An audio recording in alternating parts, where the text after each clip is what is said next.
मैं झारखंड के पास जमशेदपुर से थोड़ी दूर बसे एक छोटे से गांव बनकाटी में पैदा हुआ था। बचपन वहीं बीता, फिर पढ़ाई और काम के चक्कर में शहर चला गया।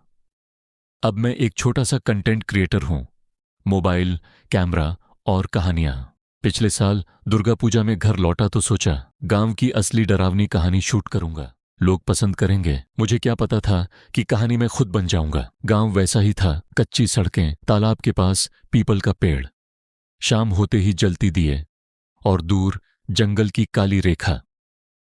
अम्मा ने पैर छूते ही कहा, इस बार जंगल के पास मत जाना बेटा। मैं हंस दिया, अरे अम्मा, मैं अब बच्चा थोड़ी हूं।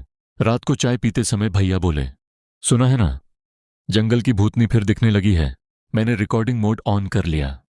कौन सी भूतनी? भैया की आवाज धीमी हो गई। जो नाम लेकर बुलाती है। मेरे अंदर कंटेंट क्रिएटर जाग गया। डर अभी नहीं। पहली रात मैं छत पर सोया था। हल्की ठंडी हवा, झिंगुरों की आवाज। अचानक कोई फुसफुसाया, रोहित। मैं उठ बैठा। भैया, कोई नहीं। सोचा हवा होगी, लेकिन अगली रात फिर, रोहित इधर आ। आवाज जंगल की तरफ से थी। इस बार मेरा गला सूख गया।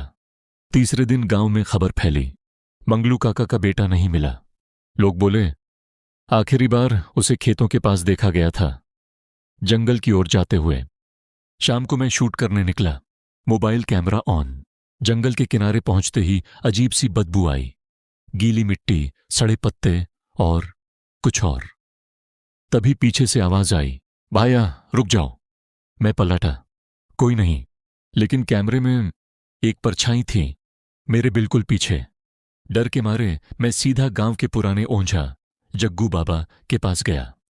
बाबा ने मेरी तरफ देखा और बिना कुछ पूछे बोले, उसने तुझे देख लिया है। कौन? जंगल की रखवाली करने वाली आत्मा। सालों पहले जंगल काटा गया, एक लड़की जिंदा जला दी गई। तब से वो नाम लेकर बुलाती है। जो जवाब दे दे वापस नहीं आता। मेरे हाथ कांपने लगे। पर वो मुझे ही क्यों? बाबा ने मेरी आंखों में देखा, क्योंकि तू सुनता है और कैमरे से देखता है। उसी रात बिजली चली गई। दिया जलाया ही था कि दरवाजा खटखटाया। रोहित खोलो। आवाज मेरी अम्मा जैसी थी, पर अम्मा तो मेरे सामने बैठी थीं। दरवाजा अपने आप खुल गया। वो खड़ी थी, लंबे उलझे बाल, चेहरे पर जलने के निशान, आंखें बिल्कुल काली। तू मुझे दिखाना चाहता था ना? उसने मुस्कुराकर कहा। मेरे पैरों ने काम करना बंद कर दिया। अचानक वो मेरी तरफ दौड़ी। मैं भागा। गांव, खेत, जंगल।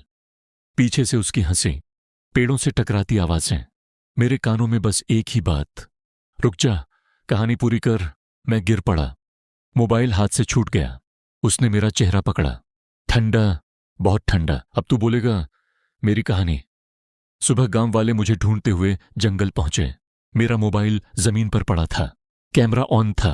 वीडियो में मैं खड़ा था, पीछे वही जंगल, और मैं कह रहा था, अगर ये वीडियो देख रहे हो तो समझ लो अब मैं जंगल का हिस्सा हूं। और हां, रात को अगर कोई तुम्हारा नाम ले तो जवाब मत देना। वीडियो के पीछे वो मुस्कुरा रही थी।